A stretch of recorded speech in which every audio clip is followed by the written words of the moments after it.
Hello दोस्तों, मेरा नाम अभिषेक है। आज इस वीडियो में आपको रूबरू कराने वाला हूं अजीत कुमार सिंह सर से, जो अभी मध्य प्रदेश शासन में सहायक जिला लोक अभियोजन अधिकारी के पद पर पदस्थ हैं, जिन्होंने हाल ही में यूपीएससी की परीक्षा उत्तीर्ण करके सेंट्रल ब्यूरो ऑफ इन्वेस्टिगेशन अर्थात सीबीआई, जो देश की एक प्रतिष्ठित जांच एजेंसी है, उसमें पब्लिक प्रोसिक्यूटर के पद पर चयन हुआ है। तो सर को हम सबसे पहले बधाई देना चाहेंगे कि सर ने देश के कठिनतम एग्जाम यूपीएससी की परीक्षा पास करके इस मुकाम को हासिल किया है। धन्यवाद अभिषेक जी।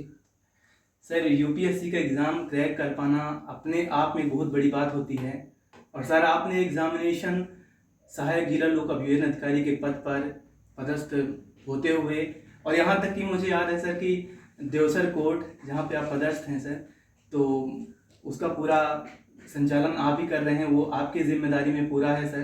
तो इतना व्यस्ततम समय होने के बाद भी, पूरी जिम्मेदारी निभाने के बाद भी सर आपने ये कठिनतम एग्जामिनेशन क्रैक किया है सर। तो सर हम आपकी इस यात्रा के संबंध में, इससे जुड़े आपके संघर्ष के बारे में, और साथ ही साथ जो आपका अनुभव रहा है, आपने क्या कठिनाइयाँ फेस की हैं, हम इसके बारे में अपने दर्शकों से ये बात साझा करना चाहेंगे ताकि उनको भी एक प्रेरणा मिल सके। बिल्कुल अभिषेक जी।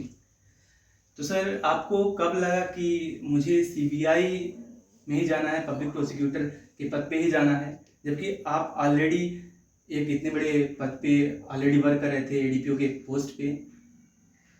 अभिषेक जी, जब मैंने लॉ कंप्लीट किया था जी तो उस समय चूँकि हर एक विद्यार्थी की जो लॉ करता है और ग्रामीण परिवेश से आता है, तो उसकी ये इच्छा होती है कि वो जज बने। मैं भी यही सपना लेके आया था।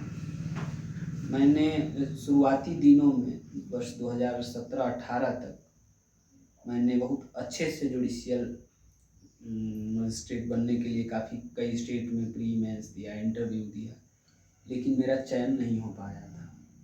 तो सच कहिए तो ये मेरा प्रारंभिक लक्ष्य तो नहीं था कि मुझे सीबीआई में पब्लिक प्रोसिक्यूटर बनना है, लेकिन वर्ष 2018 के बाद से मुझे ये लगा कि अब मुझे कोई ऐसा रास्ता अपनाना चाहिए जिससे मैं बेहतर भी कर सकूं और न्यायिक सेवा में जाने का जो मेरा रास्ता है वो भी खुला रहे। तो न्यायिक सेवा में जाने का एक दूसरा जो स्टेज होता है वो हायर जुडिशियल सर्विस होती है, जिसमें 7 इयर्स की प्रैक्टिस होनी चाहिए और 35 मिनिमम एज होना चाहिए। तो इस क्राइटेरिया ने मुझे इस बात के लिए प्रेरित किया कि जब तक कि मैं 35 का ना हो जाता हूँ, मुझे एक अच्छी जगह पे सेवा करना चाहिए, ताकि वहाँ से भी मैं कुछ अच्छा लाभ ले सकूँ, वहाँ से अनुभव प्राप्त कर सकूँ, जो मेरे आगामी समय में, जो मेरे करियर का आगामी जो भी आने वाला है वो बेहतर हो सके।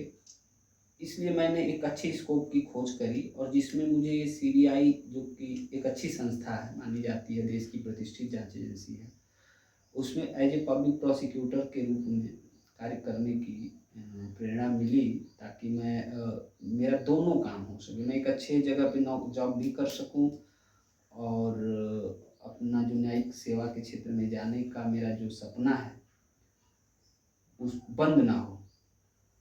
इस वजह से मैंने जो है इस ऑप्शन को चूज किया, और बाकी ईश्वर की कृपा, लोगों का स्नेह, आशीर्वाद और उसके साथ खुद की मेहनत ने इस परीक्षा को उत्तीर्ण कराई।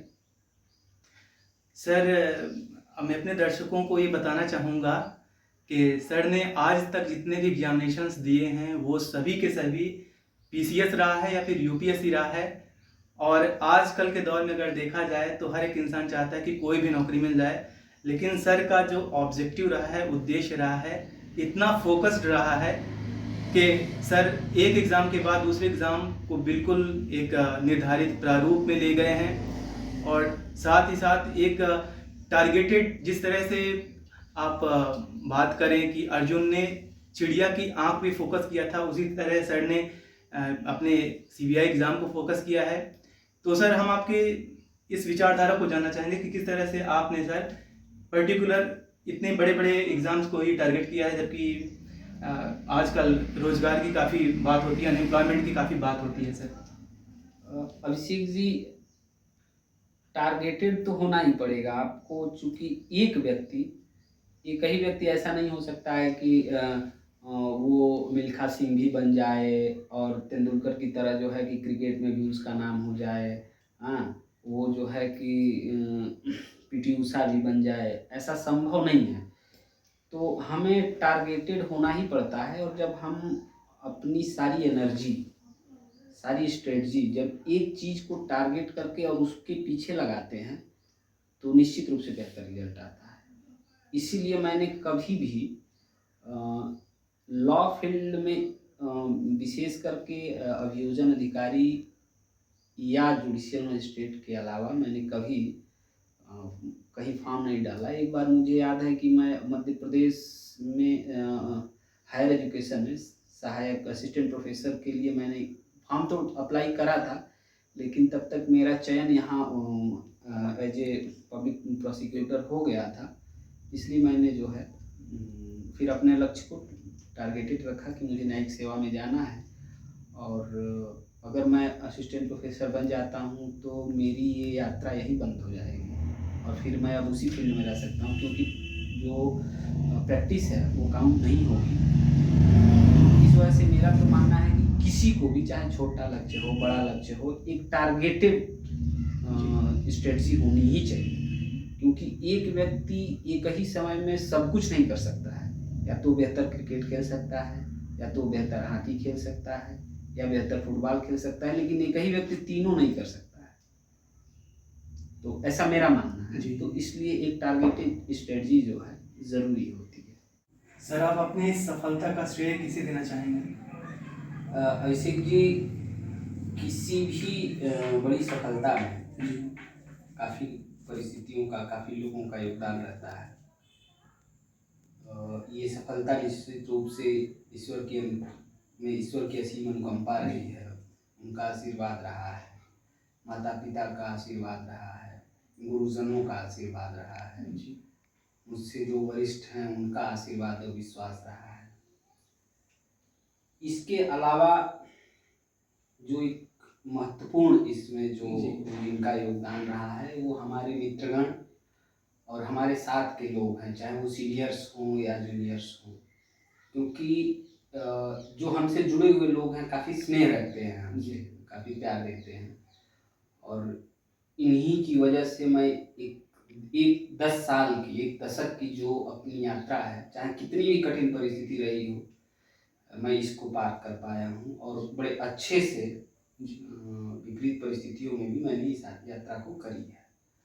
तो प्रत्यक्ष अप्रत्यक्ष रूप से जो भी जुड़े लोग हैं उन सबका योगदान रहा है। इसके बाद अपनी मेहनत और अपना प्रारब्ध जी ये काम करता है, लेकिन इसमें इन लोगों का काफ़ी महत्वपूर्ण योगदान है। सर, आप हमारे दर्शकों को बताएं कि आपका बचपन कैसा रहा, कहाँ बीता, आपके परिवार में कितने कितने लोग रहे हैं, और साथ ही साथ आपका जो प्रारंभिक शिक्षा है वो कैसा रहा सर? अभिषेक जी, मैं मूलतः जो है उत्तर प्रदेश के बलिया ज़िले में एक गांव है, छोटा सा रामपुर चित, मेरा जन्म वहीं हुआ। और वो गांव चूँकि बाढ़ से प्रभावित एरिया है, जब बाढ़ आती है तो लगभग 1.5 से 2 किलोमीटर जो है लोगों को नाव से जाना पड़ता है, 10 दिन, 15 दिन, महीना दिन। तो मैं उसी गांव में मेरा जन्म हुआ, और मेरी प्रारंभिक शिक्षा भी कक्षा 8वीं तक मेरी प्रारंभिक शिक्षा गांव के ही एक स्कूल में हुई थी। उसके बाद कक्षा 9 से 12th तक की जो पढ़ाई है, हमारे गांव से 5 किलोमीटर दूर एक मार्केट है, लोकल मार्केट चितबड़ा गांव, वहाँ मेरी 12th तक की परीक्षा मैंने पास करी। उसके बाद स्नातक की परीक्षा मैं बैचलर ऑफ आर्ट्स मैंने करी, वहीं जिला हेडक्वार्टर पे कॉलेज है, बड़ा प्रतिष्ठित कॉलेज है, मुरली मनोहर टाउन स्नातकोत्तर महाविद्यालय, वहाँ से मैंने स्नातकोत्तर की परीक्षा पास करी थी। तो इस तरह से मेरी प्रारंभिक शिक्षा मेरे ज़िले में ही जो है से शुरू हुई और स्नातक तक मेरे ज़िले में ही चली थी। और मेरे परिवार में वैसे तो मेरा परिवार काफ़ी बड़ा है। मेरे 2 बाबा हैं और उनकी संयुक्त फैमिली है, फिर उनके लेकिन अगर मेरे पिताजी की बात करी जाए तो मेरी 4 बहनें हैं और 2 भाई हम हैं, जिसमें मैं अपने माता-पिता की 5वीं संतान हूँ। मुझसे छोटी एक मेरी बहन है और मैं 5वीं संतान हूँ अपने माता-पिता का। मैं ये भी जानना चाहता हूँ कि आपका जो ज़िला है, बलिया ज़िला है, वो बाढ़ प्रभावित क्षेत्र में भी आता है। तो सर स्कूलिंग के दौरान, स्कूल शिक्षा के दौरान या फिर कभी भी बाढ़ का सामना करना पड़ा है? बिल्कुल, बिल्कुल। हमें याद है कि जब हम कक्षा 10वीं में पढ़ते थे, जी। उस समय वर्ष 2004 में, तो जो गांव का मेन रोड है, जो एनएच से गांव का लिंक रोड जो जोड़ता है, तो वो बाढ़ में एक दिन रात में जैसे पानी की धार से बीच से ही टूट के रोड ही बह गया, मतलब पूरा लिंक ही ख़त्म हो गया था। तो हम लोगों को नाव से जाना पड़ता था, तब तक जाते थे जब तक चल जाए, पानी कम जब तक रहता था चलने लायक। और उसके बाद हम लोग स्कूल जाना बंद कर देते थे, लोग नहीं भेजते थे। लेकिन और ये हर साल, लगभग हर साल बच्चों को 15 दिन, 20 दिन, 1 महीना सामना करना ही पड़ता है। वहाँ की ऐसी भौगोलिक परिस्थिति है जी। कि उनको ये चीज़ का सामना करना पड़ता है। सर आप हिंदी मीडियम से स्टडी की हैं, पढ़ाई की हैं, बिल्कुल, स्कूलिंग। बिल्कुल जी। लेकिन सर आपकी इंग्लिश काफ़ी अच्छी है और दर्शकों से हम बताना चाहेंगे कि जो यूपीएससी का एग्ज़ाम रहता है सीबीआई पब्लिक प्रोसिक्यूटर के लिए, वो टोटली इंग्लिश मीडियम में रहता है, इंटरव्यू भी इंग्लिश में होता है। सर इंग्लिश आपकी इतनी मजबूत कैसे है सर? पढ़ाई हिंदी माध्यम से निश्चित रूप से रही है, लेकिन इंग्लिश जो है मैं शुरू से पढ़ता रहता था और इंग्लिश एक भाषा है जिसको सीखने में कोई बुराई नहीं है और ऐसा माना जाता है कि बहुत रिच लैंग्वेज है। जी। माध्यम हिंदी होना ये अच्छी बात है, हमारी मातृभाषा है और हम उसमें बेहतर कर सकते हैं।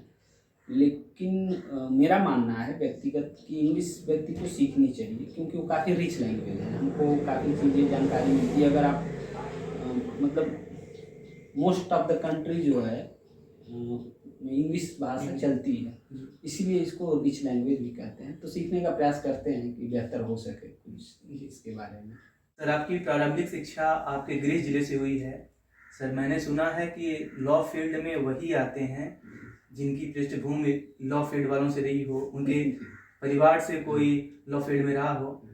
तो सर हम जानना चाहेंगे कि क्या आपके परिवार में कोई लॉ फील्ड से रहा है? आपको लॉ फील्ड में आने की प्रेरणा कहाँ से मिली? आपने कब सोचा सर कि आपको लॉ फील्ड में ही करियर बनाना है? अभिषेक जी, ये सही है। ऐसा था, पहले एक समय था कि लॉ में वही व्यक्ति जाता था जिसके घर से मतलब पारिवारिक पृष्ठभूमि रहती थी, क्योंकि थोड़ा सा इसको मतलब प्रोफेशन कठिन माना जाता था, लीगल प्रोफेशन को। लेकिन समय के साथ साथ ये धारणा बदली और बिना बैकग्राउंड वाले लोग भी लॉ फील्ड में आ रहे हैं और काफ़ी बेहतर कर रहे हैं। मैं जब ग्रेजुएशन में था तो मैं सोचा था कि मैं सिविल सेवा करूँगा। मैं उस समय अपने स्तर से एक ग्रामीण परिवेश में जितना मैं एक सिविल सेवा के लिए जो मटेरियल इकट्ठा कर सकता था, जो तैयारी कर सकता था, जितना समय दे सकता था, उतना मैंने दिया। लेकिन एक समय आता है जब उसके अलावा उसके बाद क्या करना है, कैसे करना है, इसकी जानकारी मुझे नहीं थी। उस समय हमारे यहाँ एक अखबार जो दैनिक जागरण बहुत प्रतिष्ठित अखबार है, वो आता था और उसमें रोज कुछ न कुछ विशेषांक रहता था।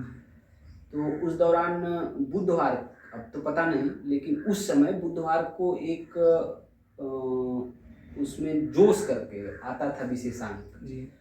तो मैं उसका नियमित पाठक था, मैं काफ़ी इकट्ठा करके आज भी रखा हूँ, मेरे यहाँ अलमारी में रखी हुई है। तो उसमें 2-3 अंक लॉ के फील्ड के बारे में थे, जिसमें उन्होंने उसके स्कोप के बारे में, करियर के बारे में बताया था कि कहाँ तक और कौन सी यूनिवर्सिटी बढ़िया है। जी। तो उस समय दिल्ली यूनिवर्सिटी और लखनऊ यूनिवर्सिटी, इलाहाबाद विश्वविद्यालय और बनारस हिंदू यूनिवर्सिटी का उसमें था, जिसमें लेख था कि ये यूनिवर्सिटियाँ जो हैं बेहतर कराती हैं, लॉ बेहतर होता है। और उसमें जो बनारस हिंदू यूनिवर्सिटी के बारे में जो उसने लिखा था, तो उसमें था कि यहाँ प्लेसमेंट बहुत बेहतर होता है, इसमें सफलता का रेशियो जो है काफ़ी बेहतर होता है। तो उसी समय मैंने ये डिसाइड करा कि मुझे लॉ फील्ड में जाना है और बनारस हिंदू यूनिवर्सिटी से ही मुझे लॉ करनी है। जी। और मैंने जो है, मैं इसी तरह गया बलिया में, चूँकि था ही कि लॉ करना है। जी। 2 फॉर्म खरीदा मैंने। तो एक फॉर्म मैंने बीएड के लिए डाल दिया कि और एक एलएलबी के लिए, कि दोनों में से जो होगा वही कर लेंगे। जी। लेकिन फोकस्ड मैं था जो है कि मुझे एलएलबी करनी है। और संयोग से जब रिजल्ट आया तो मेरा बीएड में भी सिलेक्शन हो गया था एंट्रेंस एग्ज़ाम में, और काफ़ी कम सीटें होती हैं बीएड में। और लॉ में भी, एलएलबी में भी मेरा जो है सिलेक्शन हो गया था। तो अब यहाँ ये तो विकल्प था कि क्या करें, बीएड करें कि लॉ करें। तो हमारे तरफ जो है कि लॉ को कि मतलब उसमें अब चूँकि ग्रामीण एरिया भी है तो बहुत ज़्यादा, और ये सही भी है कि उसके करियर के बारे में बहुत ज़्यादा लोगों को नहीं पता था। तो उन्होंने कहा, काफ़ी लोगों ने, कि आप बीएड करिए, है ना। तो फिर भी मैंने घर में कुछ लोगों ने सलाह दिया कि नहीं, आपकी जो इच्छा है आप वो करिए। और फिर मैंने अपनी इच्छा अनुरूप बनारस हिंदू यूनिवर्सिटी में जो है एलएलबी में दाखिला लिया। और तब से लॉ फील्ड की यात्रा वर्ष 2009 से शुरू हुई। जी।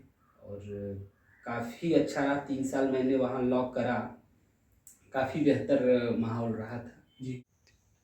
सर, जहाँ तक मुझे पता है आपने एलएलएम भी बीएचयू से ही किया है। तो सर, आपने एलएलबी के बाद एलएलएम भी बीएचयू से किया है, तो आपको काफ़ी ज़्यादा आपको वर्ष वहाँ बिताने पड़े बीएचयू में। तो सर, आपका वहाँ अनुभव क्या रहा, एक्सपीरियंस क्या रहा है?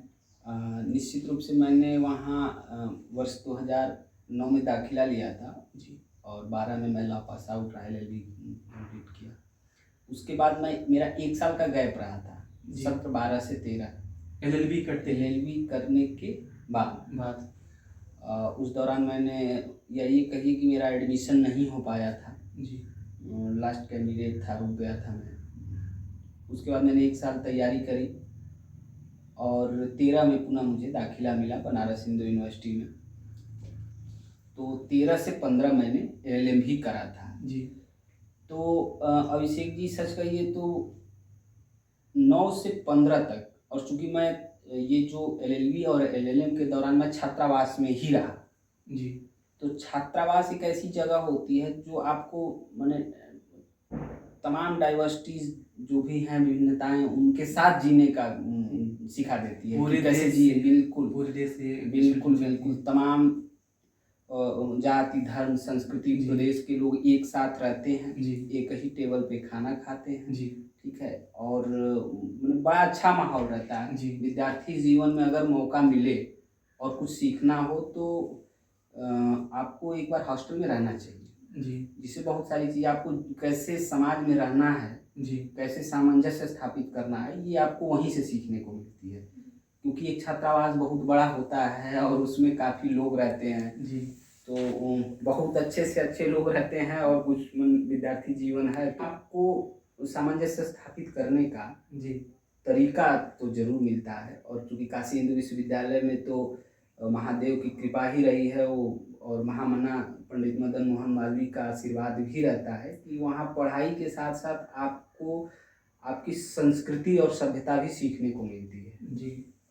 आप पढ़ के जब अपने फील्ड में जाते हैं तो मुझे लगता है कि हर विद्यार्थी जो वहाँ से सफल होता है तो सोचता है कि मैं एटलीस्ट अपने कार्य क्षेत्र में आचरण व्यवहार मेरा जी। मालवीय जी के आदर्शों के अनुरूप रहे। जी। कोशिश यही करता है। तो मैंने वहाँ से बहुत सारी चीज़ें सीखी, और सच कहिए तो अभी मैं जो अपने करियर के क्षेत्र में चल रहा हूँ, आगे बढ़ रहा हूँ, वो सब वहाँ की देन है। जी। मालवीय जी का स्नेह है, आशीर्वाद है, और वहाँ से सीखी गई चीज़ें हैं। सर आपका खेल के प्रति काफ़ी अच्छा रुचि है, रुझान है और आप काफ़ी सारे खेल भी बहुत बेहतरीन तरीके से खेलते हैं। जी, अब चूँकि हम लोग गाँव के रहने वाले हैं, तो गाँव में तो अक्सर मतलब लोग घर से निकल के सुबह गए, शाम में आए खेल जी। के। तो बेसिकली मैं क्रिकेट खेला करता था, फिर हम लोग बैडमिंटन भी खेले, जी, कुछ दिन वॉलीबॉल भी खेले। जी, जब मैं बनारस हिंदू यूनिवर्सिटी में दाखिला लिया, हॉस्टल में जब डॉक्टर भगवान दास छात्रावास है जी। बीएचयू में, तो वहाँ मैं वॉलीबॉल खेला करता था, जी, तो ठीक-ठाक खेल लेता था। जी, इसके बाद से मैंने फैकल्टी की तरफ से भी खेला वॉलीबॉल। जी। फैकल्टी की तरफ से भी मैंने वॉलीबॉल खेला, और तो खेल के प्रति मेरी रुचि रही। मैं तो यहाँ भी आया देवसर में भी, तो मैं यहाँ यहाँ भी। वॉलीबॉल जी। खेलता रहा, क्रिकेट भी कभी-कभी और खेला। आप सामने वाली टीम को हराए भी हैं कई बार। नहीं, चूँकि अब वॉलीबॉल में मुझे अब कम समय में अच्छा खेल हो जाता है, जी, तो मेरी रुचि रही वॉलीबॉल में काफ़ी अच्छी। जी। जी। सर आप एलएलबी के बाद जो 1 साल की तैयारी की है सर, प्रिपरेशन किए हैं, वो कौन-कौन से एग्ज़ाम्स की किए हैं? नहीं, मैं लॉ के विषयों को ही पढ़ता रहा कि जुडिशरी देनी है जी। और एलएलएम में मुझे एडमिशन लेना है, तो मैं इसी की तैयारी करता रहा। मैंने कोई एग्ज़ाम अन्य दिया ही नहीं कभी भी। जी। केवल मैंने जुडिशरी और अभियोजन का एग्ज़ाम दिया था। सर एलएलबी के बाद स्टूडेंट्स सोचते हैं, चाहते हैं कि हम गवर्नमेंट एग्ज़ाम्स की प्रिपरेशन करें, तैयारी करें। सर आपने तैयारी के दौरान उसी समय पे आप एक साथ ही आप एलएलएम भी करने लगे सर, तो आपको दिक्कतें तो हुई होंगी, कठिनाइयाँ हुई होंगी सर?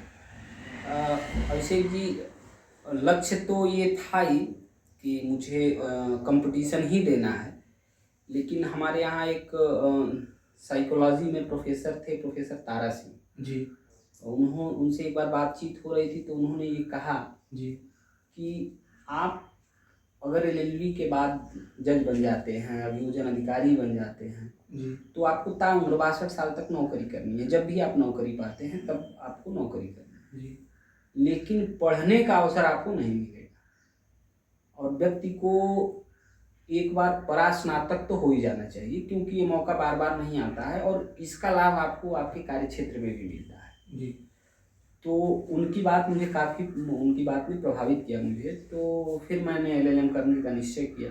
मैंने एलएलएम 13 से 15 में एलएलएम किया। मैं उस दौरान 2014 में जब एलएलएम फर्स्ट ईयर के सेकंड सेमेस्टर में था, जी, तो उस दौरान मैं जेआरएफ भी रहा, नेट रहा।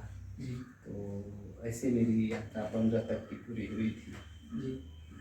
सर उसके बाद ये जो अभियोजन अधिकारी का सफ़र रहा, मध्य प्रदेश अभियोजन अधिकारी, उसमें आपका आना कैसे हुआ?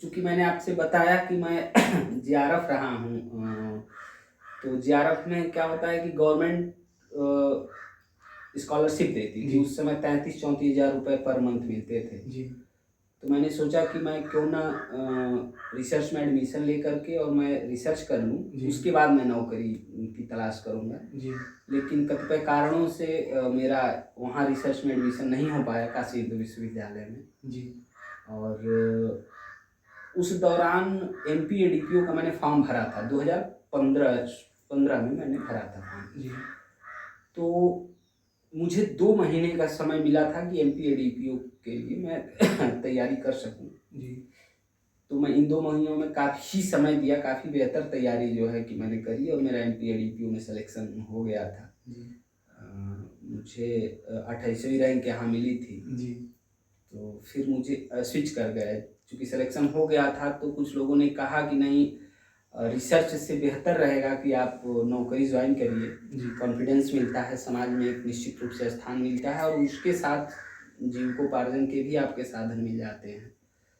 तो इस वजह से मैंने वहाँ से स्विच करके एमपीएडीपीओ की नौकरी ज्वाइन करी थी। सर आप मध्य प्रदेश एडीपीओ में जब आप चयनित हुए सर, तो उसके बाद आप अपनी तैयारी आगे जारी रखे। सर एमपी सहायक जिला लोक अभियोजन अधिकारी के रूप में कार्य करने का आपका अनुभव क्या रहा सर?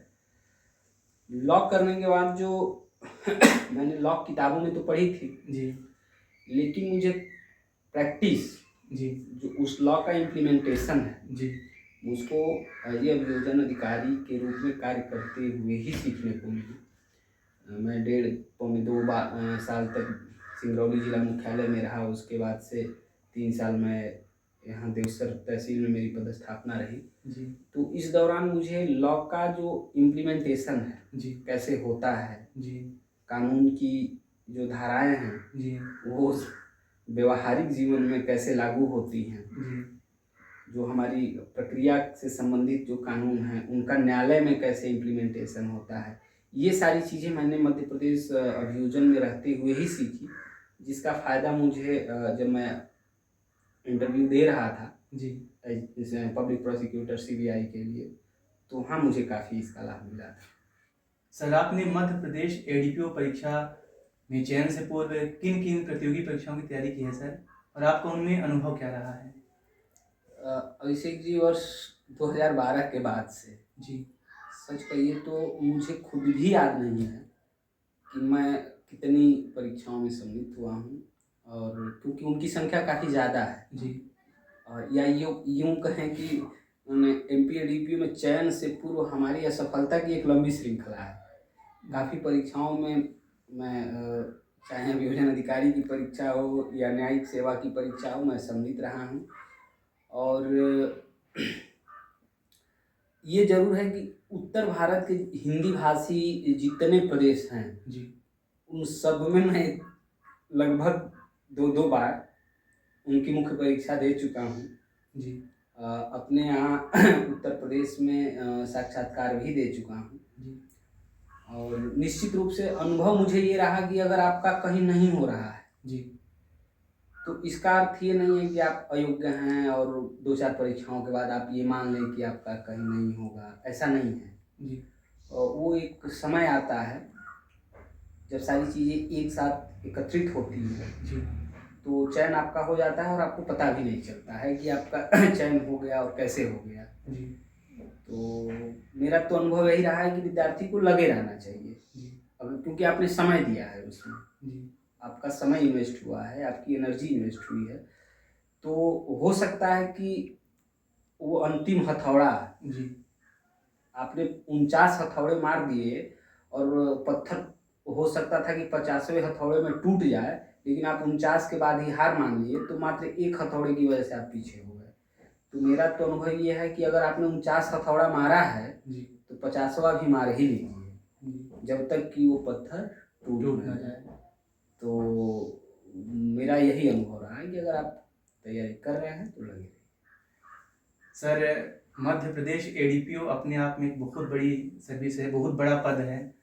सर, इसके बाद आप सीबीआई पब्लिक प्रोसिक्यूटर पद पे जाने का क्या वजह रहा, क्या प्रेरणा रही है सर? निश्चित रूप से मध्य प्रदेश अभियोजन का प्रदेश में एक गौरवशाली स्थान है, और यहाँ काम करना निश्चित रूप से गौरव का विषय है। लेकिन अभिषेक जी, हर व्यक्ति को जीवन में आगे बढ़ने के 2 मूल मंत्र होते हैं हर व्यक्ति के, और मुझे लगता है कि इसे सबको अपनाना भी चाहिए। पहला मूल मंत्र यह है कि वो अपनी वर्तमान परिस्थिति से असंतुष्ट हो। असंतुष्टि का मतलब कि सकारात्मक रूप से। जी आप समझ रहे हैं मैं क्या कहना चाहता हूँ, कि सकारात्मक रूप से उसे असंतुष्ट होना चाहिए, नकारात्मक रूप से नहीं कि अरे वो सुविधा कम है, सैलरी कम है, ये सब कोई मायने नहीं रखता है, ये डजंट मैटर। आप जहाँ से आप आए हैं तैयारी करके, आप तो 8x8 के कमरे में रह के आए हैं, ठीक है, सुबह का बना खाना शाम में खा के आए हैं, तो उससे तो बेहतर ही व्यवस्था है। हमें असंतुष्टि मेरी सकारात्मक होनी चाहिए कि, और वहाँ से दूसरा जो सूत्र है, मुझे वहाँ से निकलने का प्रयास करना चाहिए। आगे बढ़ने के 2 ही मंत्र हैं, आप जहाँ हैं वर्तमान से आप असंतुष्ट हों जी, सकारात्मक रूप में, और वहाँ से आप निकलने का प्रयास करें। तो इसी चीज़ ने मुझे प्रेरित रखा।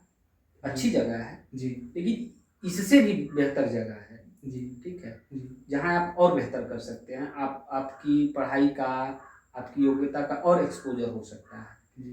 तो इसी को ध्यान में रख के मैंने सीबीआई की परीक्षा जो है वो टारगेट किया था जी, और ईश्वर ने सफलता दी जी। सर आपके बारे में एक इंटरेस्टिंग बात ये भी है कि सर आपने आज तक जितने भी एग्ज़ाम्स दिए हैं, प्रीलिम्स आपने सबको बड़ी आसानी से क्वालिफाई किया सर।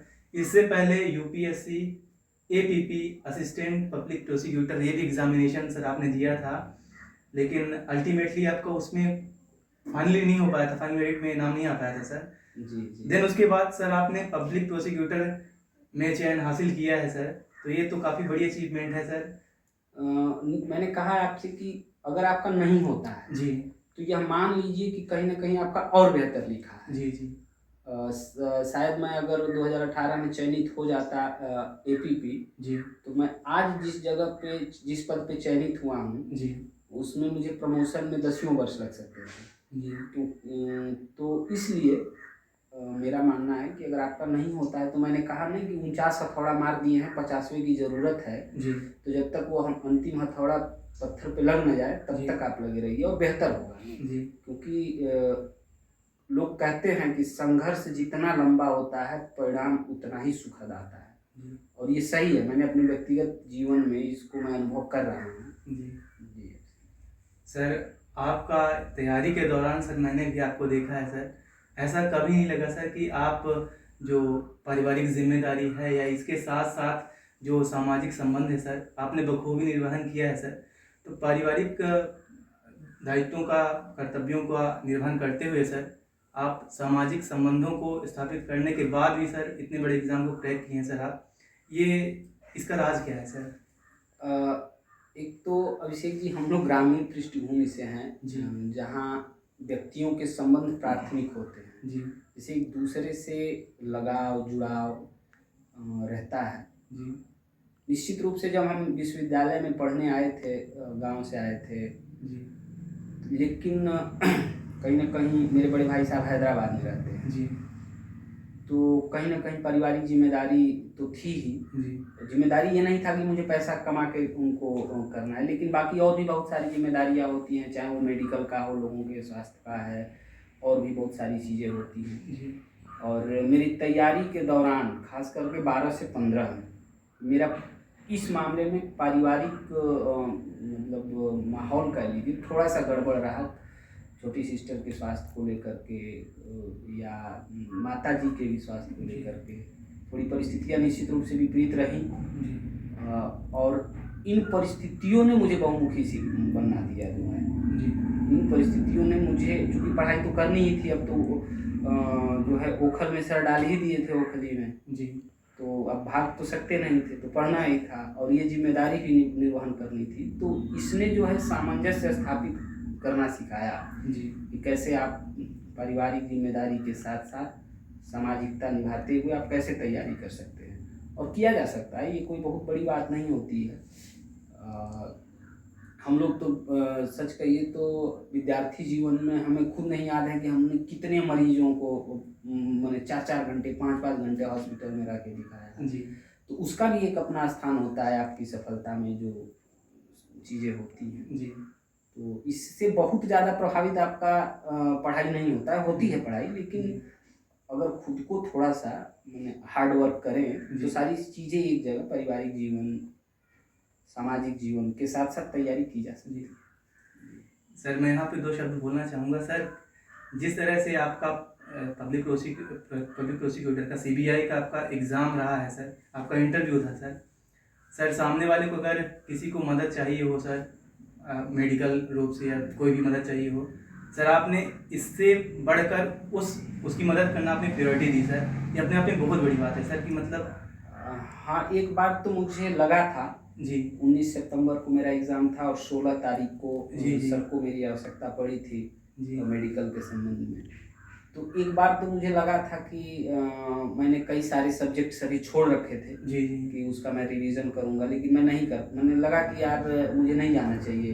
लेकिन फिर अंतरात्मा, जब सर ने दूसरी बार मुझसे कहा कि नहीं आपको साथ चलना है, और उनकी मैडम को पैरालिसिस हो गया था जी तो मुझे लगा कि ठीक है एग्ज़ाम तो हम दे ही लेंगे, साथ में चलते हैं, इनका भी काम कर देना चाहिए, क्योंकि दुआओं का भी बड़ा असर होता है। जो तैयारी तो बहुत लोग कर रहे हैं, सब लोग अपना मेहनत देते हैं, लेकिन मैंने कहा ना कि जब कई सारी चीज़ें एक साथ होती हैं तब जाके व्यक्ति सफलता प्राप्त करता है। तो मुझे लगा कि नहीं, अब चलना चाहिए यार, बेचारा सामने वाला परेशान है और उसको मेरी ज़रूरत है और मुँह खोल के मुझसे कह भी रहा है।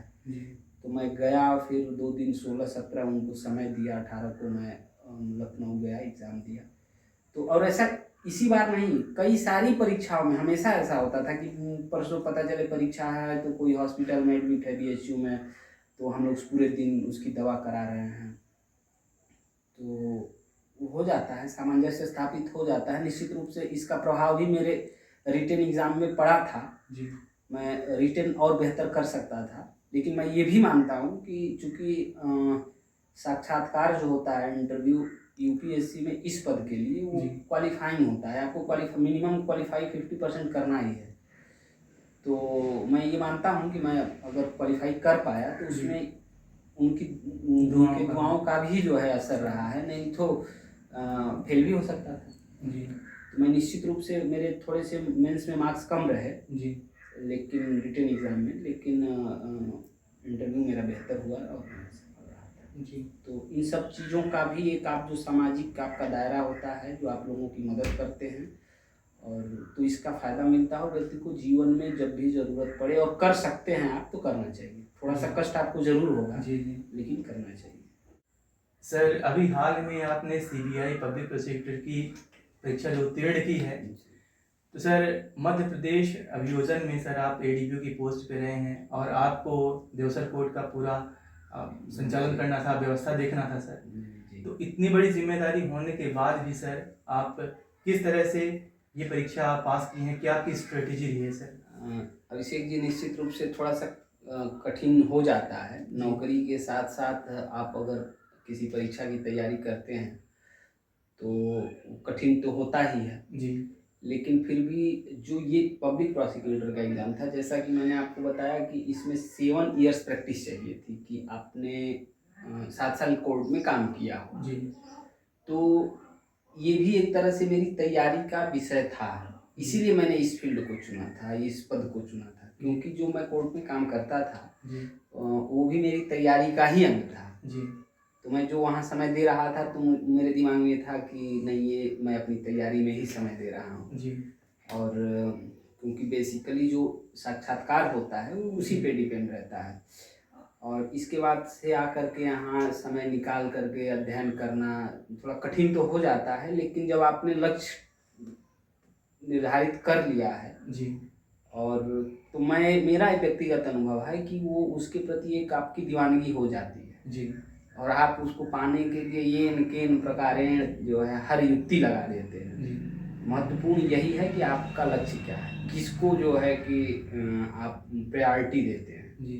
हाँ, तो मेरी प्रायोरिटी में ये था कि मुझे ये परीक्षा क्वालिफाई करनी है, ये इनके इन प्रकार हैं, और इसलिए मैंने दोनों में सामंजस्य स्थापित किया और रिजल्ट बेहतर है। जहाँ तक मुझे पता है तो किसी भी एग्ज़ाम को क्रैक करने में, उसको फाइनल मेरिट में खुद को लाने में साक्षात्कार का बहुत बड़ा योगदान रहता है, अहम योगदान रहता है सर। तो सर आपका साक्षात्कार का अनुभव क्या रहा है सर? अभिषेक जी, चयन प्रक्रिया में या किसी भी तरह से साक्षात्कार जो होता है वो बहुत कठिन फेज होता है जी। मतलब आपको ये लगता है कि मैं भी 3-4 साक्षात्कार में शामिल रहा हूँ, 4-5 साक्षात्कार लगभग।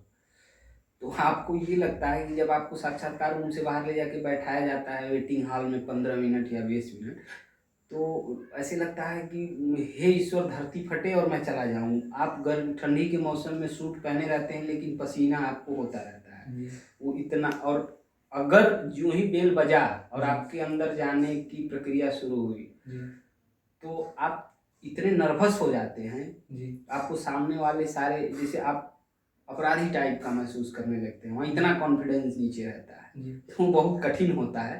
लेकिन फिर भी अगर आपकी तैयारी बेहतर है, ये तो वहाँ की परिस्थिति होती है और सबके साथ ऐसा होता है, चाहे वो आईएएस हो या अगर असिस्टेंट प्रोफेसर हैं, प्रोफेसर बनने के लिए इंटरव्यू दे रहे हैं, उनके साथ भी ये चीज़ है, वो ऐसा माहौल होता है। लेकिन जो हमें इंटरव्यू लेने वाले होते हैं वो काफ़ी बेहतर होते हैं, वो इस चीज़ को समझते हैं और हमको ऐसा माहौल बना देते हैं कि हम उनके साथ घुल मिल जाते हैं। तो मेरा तो काफ़ी बेहतर अनुभव रहा है और साक्षात्कार आपकी योग्यता का जो है परीक्षण नहीं होता है।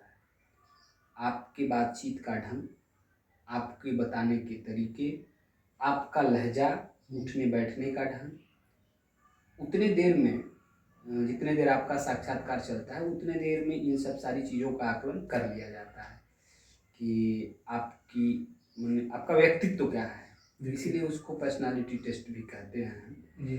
तो और आपके उत्तरों पे डिपेंड नहीं करता है कि आपने 20 सवाल पूछे गए तो आपने 20 का उत्तर दे दिया तो बहुत बेहतर रहा और इंटरव्यू, ऐसा कुछ नहीं होता है। आप हो सकता है कि उनको एक सवाल का आंसर इतना अच्छा लग गया कि आपको बहुत बेहतर नंबर दे दें।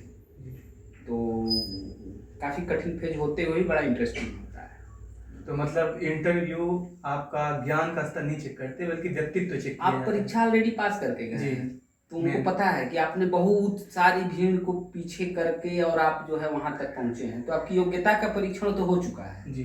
लेकिन आप जिस कार्य क्षेत्र में जाते हैं तो उसमें केवल आपका ज्ञान ही नहीं, आपका व्यक्तित्व ही महत्वपूर्ण स्थान रोल रखता है, उसका महत्वपूर्ण स्थान होता है जी।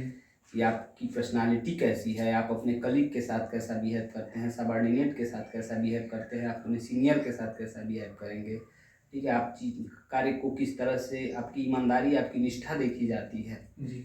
तो साक्षात्कार इन सब चीज़ों का मूल्यांकन करता है। जी सर, आपने इतना बड़ा एग्ज़ाम क्रैक किया है सर, इसमें आपका परिवार कहाँ आप देखते हैं, आपके परिवार का सपोर्ट किस तरह से आप देखते हैं? अभिषेक जी, बड़ा अच्छा सवाल है आपका। मैं आज जहाँ हूँ जी। और आगे भी जहाँ जाऊँगा उसमें पूरा का पूरा श्रेय वायु परिस्थितियों को छोड़ दिया जाए जी। तो वो परिवार को ही जाता है। चूँकि हम लोग ग्रामीण पृष्ठभूमि से हैं और सामान्य परिवार से रहे हैं, चूँकि गांव में सामान्य परिवार ही निवास करते हैं जी। तो उनका योगदान काफ़ी अहम रहा है। जी। जब मैंने एलएलबी में दाखिला लिया तो उन्होंने प्रसन्नतापूर्वक इसकी अनुमति दी। जी। उसके साथ साथ विद्यार्थी को जब वो बाहर रहता है तो आर्थिक सहयोग के साथ साथ मानसिक सहयोग की ज़रूरत होती है। जी। तो मेरे घर वाले कभी आज दिनांक तक नहीं पूछे कि आपने कौन सा परीक्षा दिया, कौन सा रिजल्ट आया, क्योंकि मेरे पिताजी का मानना था कि आपको कह के कोई नहीं पढ़ा सकता है। जी। आपकी इच्छा शक्ति होगी, आप बाहर गए हैं तो आप क्या कर रहे हैं तो आप ही जानते हैं, मेरे कहने से थोड़ी पढ़ेंगे। तो वो मैं परीक्षा भी देने जाता था कहीं पे तो वो बस ये पूछते हैं कि रहने की व्यवस्था हो गई है, अच्छा ठीक है, भोजन पानी हुआ, और कभी उन्होंने रिजल्ट नहीं पूछा। रिजल्ट खराब हुआ तो वो कहते हैं हिम्मत मत दे मदद दे खुदा, हिम्मत रखनी चाहिए, आपको खुदा मदद करेगा। तुम घर वालों का काफ़ी सपोर्ट रहा है। मेरे भाई साहब रहे, वो काफ़ी पढ़ाई में तो उन्हीं की का योगदान रहा, जो एक बहुत बड़ा पहलू होता है अर्थ का। बाहर रहेंगे तो आपको खर्च तो होना ही है। तो 2009 से लेकर के और जनवरी 18 तक एक लंबा लगभग एक दशक कह सकते हैं रहा, तो काफ़ी योगदान उनका रहा है। और घर के अन्य मेंबर भी मानसिक रूप से, एटलीस्ट किसी ने हमसे ये नहीं पूछा कि अच्छा कब तक होगा या कब रिजल्ट आएगा, जो एक बहुत आज के समय में विद्यार्थी सबसे ज़्यादा परेशान अपनी असफलता से नहीं है। वो जैसे चर्चा में बात सामने आती है कि इस बात से परेशान रहते हैं कि उनके अगल बगल के लोग पूछ रहे हैं कब तक पढ़ेंगे, रिश्तेदार पूछते हैं अभी कहीं नहीं हुआ। ये चीज़ें मेरे साथ नहीं हुई एटलीस्ट, और मेरे घर वालों ने, चूँकि मैंने कहा काफ़ी लंबा परिवार है, लेकिन किसी ने ये हमसे नहीं पूछा और न मेरा कभी रिजल्ट पूछा कि रिजल्ट कैसा रहा। हाँ, वो नहीं होता था तो भले पता चला तो सांत्वना दिए। और तो ये अगर ये विद्यार्थी के लिए, एक प्रतियोगी के लिए ये बहुत ज़रूरी होता है कि परिवार से ये सपोर्ट आपको मिले, आप आर्थिक रूप से परेशान ना हो। हाँ जी। और ये अलग बात है कि हर, चाहे वो कितने भी बड़े घर से हो प्रतियोगी, उसको एक लिमिटेड पैसा ही आता है, आना भी चाहिए। विद्यार्थी जीवन की उम्र भी बहुत सही वो होती है जहाँ व्यक्ति बहुमुखी हो ही जाता है। तो मेरे साथ तो चाहे पिताजी का हो, माताजी का हो, भाई बहनों का हो, या परिवार के जो भी सदस्य रहे हैं, उन्होंने काफ़ी मानसिक सपोर्ट दिया हमें। और जिसकी वजह से मैं यहाँ पे हूँ। और मैंने जो कुछ भी कहा, जो कुछ भी परिस्थितियाँ मुझे इस परीक्षा के लिए सहयोग कर सकती थी, हाँ, तो उन्होंने मेरी बात को समझा और मुझे स्वतंत्र रखा। तो परिवार का योगदान काफ़ी रहा है। जी। बाकी विश्वविद्यालय में आए तो महामना के आदर्श और महादेव का आशीर्वाद तो रहा ही, तो रहता ही है, सब पे रहता है। जी। सर, जब आपका सीबीआई पब्लिक प्रोसिक्यूटर का फाइनल रिजल्ट आया तो आपने घर में सबसे पहले ये बात किसे बताई और उनका रिएक्शन क्या रहा सर? घर में जैसे मैं कोर्ट में काम कर रहा था, जी। तो 5 लगभग बज रहे थे। जी। तो उस समय मेरे पास, मुझे ये आइडिया था कि आज रिजल्ट हो सकता है, मे बी जी। कि आज रिजल्ट आए। तो मैं जब काम कर रहा था, एक विटनेस का एग्जामिनेशन हो रहा था, जी। उस समय मेरे लगभग 11-12 मित्रों का मतलब कॉल आता रहा। मैं कॉल कट कर रहा था तब तक किसी और का आ रहा था, किसी और का आ रहा था। तो मैं जान गया कि मेरा रिजल्ट हो गया है और उसमें मेरा भी हो गया है। तो मैं बाहर आया और सबसे पहले वो रिजल्ट व्हाट्सएप पे देखा और पिताजी को कॉल किया कि मेरा चयन हो गया है। और मुश्किल से 10 से 15 सेकंड में उनको बता पाया था। वो काफ़ी खुश हुए, काफ़ी प्रसन्न हुए, क्योंकि मेरे पास उसके बाद इतने सारे कॉल्स आ रहे थे कि मैं बहुत देर तक, फिर माताजी से मैंने तुरंत उनसे फ़ोन कहा कि माताजी को दीजिए। तो मैंने माताजी को जो है कि बताया कि ऐसा ऐसा है, हो गया है। तो उन्होंने काफ़ी आशीर्वाद दिया। और लोग, गांव के लोग भगवान को कहते हैं ईश्वर ने अच्छा किया, अरे बहुत अच्छा, बढ़िया जो भी रहा। इसके बाद मैंने अपने भाई साहब को 5 सेकंड में बताया था कि मेरा रिजल्ट हो गया। उसके बाद मुझे समय नहीं मिला था। जी। उसके बाद तो फिर आगे फ़ोन, 3-4 दिन, हफ्ते तक हाँ, तो फ़ोन का सिलसिला कंटिन्यूसली रहा। कंटिन्यू चलता रहा। जी। बड़ा अच्छा समय होता है। रिजल्ट जब कोई आता है तो वो फेज 3-4 दिन का बड़ा अच्छा होता है। जी। और सच कहिए तो वही सबसे बेहतर फेज होता है, जब आपको लगता है कि आपने कुछ करा है। जी। जी। सर, सीबीआई पब्लिक प्रोसिक्यूटर एक अपने आप में बहुत बड़ा एक पद होता है, तो सर इसके आगे भी कुछ योजना है या फिर यही नौकरी करनी है? हाँ अभिषेक जी, पद तो काफ़ी बेहतर है, लेकिन जैसा कि मैंने कहा आपसे कि मेरा लक्ष्य जो है न्यायिक सेवा में शुरू से रहा है। जी। और मैं लोअर जुडिशरी में नहीं जा पाया, जी। नहीं परीक्षा कंप्लीट नहीं कर पाया। उसके बाद से कुछ समय बाद मैं स्वतः शिथिल भी हो गया और अपना जो टारगेट है, मैंने हायर जुडिशियरी टारगेट रखी कि मुझे अब जाना है। जी। तो निश्चित रूप से मेरा लक्ष्य ये है कि मैं जब मेरी एज 35 हो जाए तो मैं हायर जुडिशियल सर्विस के एग्ज़ाम को क्रैक करूं और उसके माध्यम से न्यायिक सेवा में जाऊं। तो अभी अगला लक्ष्य जो है वो हायर जुडिशियल सर्विस का है। जी। सर, जो प्रतियोगी परीक्षाओं की तैयारी कर रहे हैं स्टूडेंट्स, उनके लिए आप क्या संदेश देना चाहेंगे? मेरा उनसे यही कहना है कि आप अपना एक लक्ष्य निर्धारित करें कि आपको करना क्या है। जी। खेल में बेहतर करना है, पढ़ाई में करना है। पढ़ाई में भी करना है तो मुझे किस फील्ड में जाना है, जी। क्योंकि मैंने आपसे पहले भी कहा कि एक ही व्यक्ति एक ही समय में हर चीज़ नहीं कर सकता है। ठीक है, और अगर हर चीज़ करेगा तो वो किसी का एक्सपर्ट नहीं हो सकता है। जी। और आज की जो समय में जो हमें खास करके कंपटीशन है, जी। तो एक जैसे आप लॉ के फील्ड में है तो इसमें एक्सपर्टीज चाहिए, सिविल सेवा का है तो उसकी तैयारी, आप दोनों काम नहीं कर सकते हैं। तो आप एक लक्ष्य निर्धारित करिए और उसको पाने के लिए आप तब तक हथौड़ा मारिए जब तक वो आपका लक्ष्य जी। आपको प्राप्त नहीं हो जाए, वो लक्ष्य रूपी पत्थर टूट न जाए जब तक, जी। तब तक हथौड़ा मारिए। कभी पीछे नहीं हटना चाहिए। लेकिन आपने लक्ष्य निर्धारित तो कर लिया, उसके प्रति आपको समर्पित भी होना चाहिए। जी। कि नहीं, मुझे मतलब ये है कि आपका जो हॉबी है जी। वो बन जाए, आपका मूल मोटो वही रहे। जैसे आदमी जब फ्री होता है तो कौन फ्री रहता है तो अपनी इच्छा का काम करता है, जो उसमें जिसमें इंटरेस्ट हो। जी। तो आपका इंटरेस्ट वो होना चाहिए। जी। और सकारात्मक रहिए कि मिलेगा। जी। बहुत सारी वायु परिस्थितियाँ आती हैं, अरे नहीं हो रहा है, तो यहाँ इंटरव्यू में ऐसे हो गया, मुख्य परीक्षा की कॉपी ऐसे चेक हो गई। वो सब के बाद भी आप सकारात्मक रहिए और आपका बेहतर रिजल्ट होगा। संघर्ष जितना लंबा होगा, परिणाम उतना ही सुखद आएगा। तो हाँ, और एक परीक्षार्थी बनने के साथ साथ क्योंकि पद, जो भी पद है, जी कोई भी पद हो, आप एक सिस्टम के पार्ट हैं, जी ठीक है। तो एक ह्यूमन बीइंग भी बनिए, अच्छे पद पे जाइए और एक बेहतर इंसान भी बनने की कोशिश करिए कि हम आप बेहतर इंसान भी रहें, कि जहाँ अगर कहीं अगर हम उठ के जाएं तो पीछे वाला मेरी एटलीस्ट बुराई ना करे। जी। तो मेरा संदेश यही है परीक्षार्थियों को कि आप लक्ष्य निर्धारित करिए, सकारात्मक रहिए और बेहतर करिए।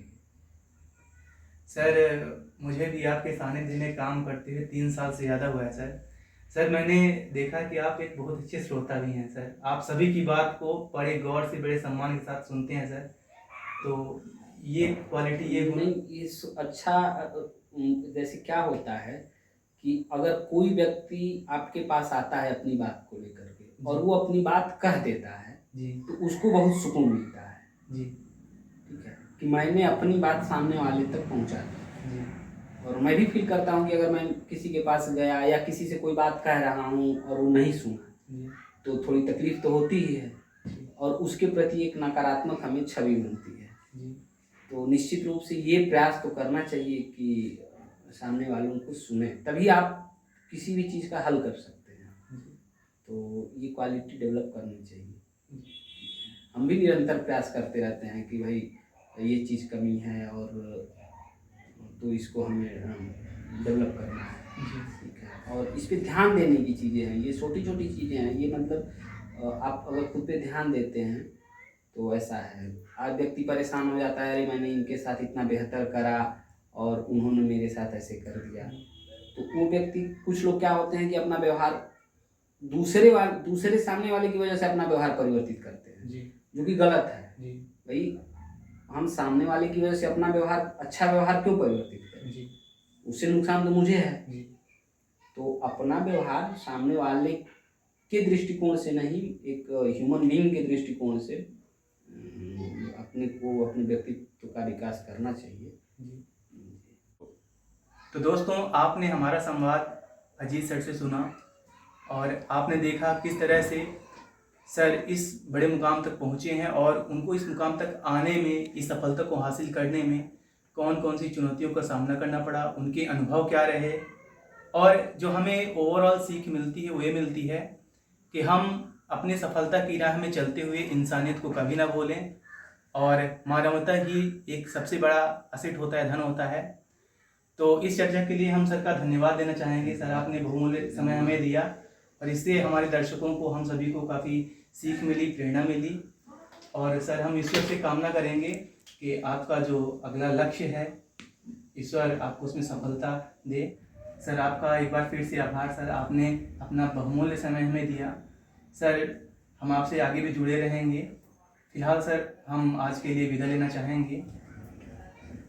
तो दोस्तों, ये रहे Ajit sir, now CBI officer. दोस्तों, इसी के साथ हम ये कार्यक्रम समाप्त करना चाहेंगे। हम ऐसी वीडियो लाते रहेंगे। आपने सुनने के लिए धन्यवाद।